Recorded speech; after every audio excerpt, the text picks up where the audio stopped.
Okay, good guys, no? Mayroon na naman tayong AD2 error dito na gagawin. Ito po ay top load, Whirlpool, no?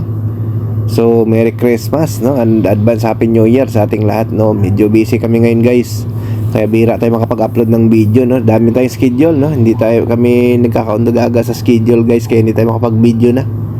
Busy, no? So, ito guys, AD2 error.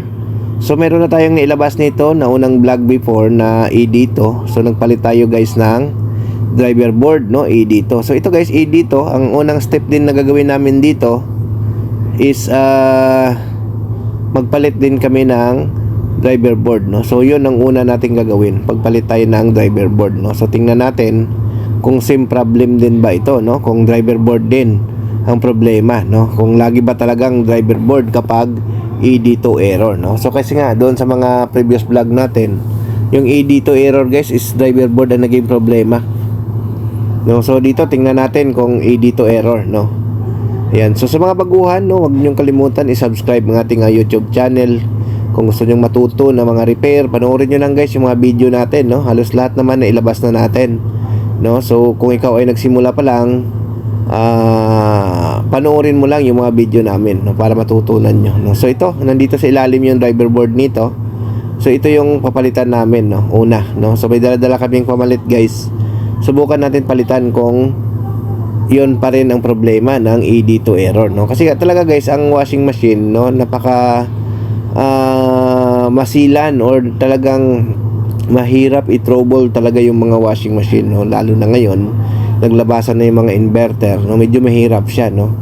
So kailangan talaga matinik ka rin mag-diagnose, no, pagdating sa mga automatic washing machine, kasi para hindi ka mahirapan or hindi ka magdo-double gastos, no?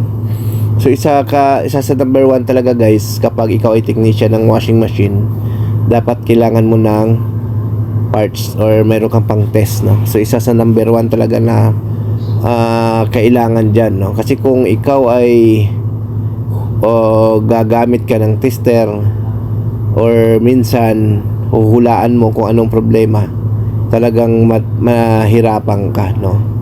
So ito guys, ang ginawa natin dito, palitan namin to ng driver board, no? So tingnan natin kung AD2 error nito ngayon is driver board pa rin, no? So yan. So ito guys, yung bago, yung luma, palitan natin. So meron kaming dala ditong board, no? Papalitan natin siya ng bago para makita natin. Tapos i-testing natin guys kung ayos na, no? So yun, nandito kami guys sa Garden Villas, no? Nagse-service ngayon, no? Ayan. So binaklas lang natin yung mga sakit dito. So bago natin palitan, no, pwede naman natin i-check muna. So check natin, no?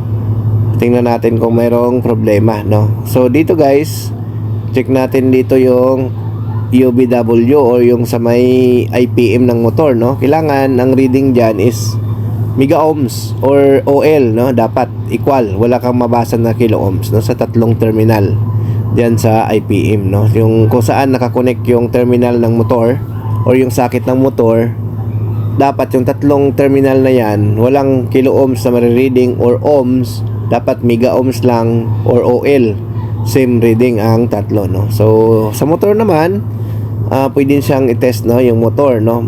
Dapat equal din yung resistance value ng motor, no? Ayan. So check namin dito guys, no? So nakita namin dito guys, okay naman yung resistance value ng motor, walang naging problema. Equal reading naman yung tatlong terminal, no? Ayan. So ang issue nito guys, pag on pa lang, dito na kagad, no? So yun ang naging issue niya. So yun, no? So ito guys, try namin palitan, no? Palitan natin siya. Tapos testing natin kung magkaroon pa siya ng error, no? So ito guys, so ito yung dala namin. Tingnan natin, no, kung ito pa rin ang naging problema, no? Ayan. So AD2 error guys, take note yung lumabas sa screen natin. So na-test namin yung IPM, wala kami nakitang shortage. Din yung motor, okay naman, wala rin, no? Wala rin tayo nakitang problema. So yan guys, nasalpak na. Testingin natin, no, kung mag-okay na ba. So isaksak muna natin dito. Ayan. So yun, tingnan natin, i-on natin. Ayan, oh. Lagay natin sa spin. Start natin. Ayan. Ayun, AD2 pa rin, no? Ayan, no? So, ibig sabihin guys, dito sa issue na to is hindi yung driver board ang naging problema, no? So, good yung pinaka driver board niya, no? So, hindi siya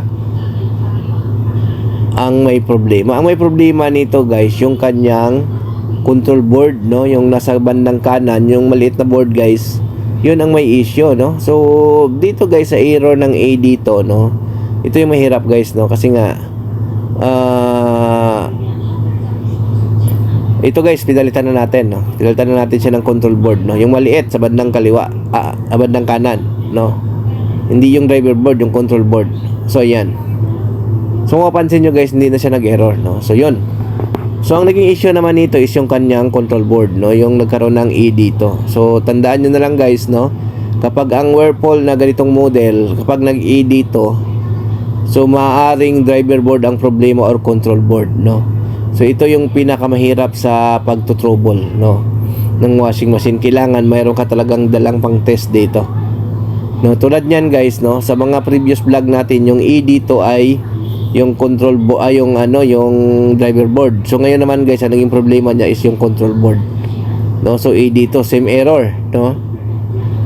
Kaya, yan, no? So, ayan guys, so yun, pinalitan natin. So, ibabalik namin yung bago. Yan, binalik natin yung luma, yung bago, ayan. So, kinabit natin yung bagong dala namin, no? So, ito yung ito yan yung luma, no? So, yun. So, okay na siya, no? So, yun, ang naging problema niya yung control board dito sa ED2 error na ito, no? So, yun. So, available sa amin guys yung parts na yan. So, yun lang ang problema dyan.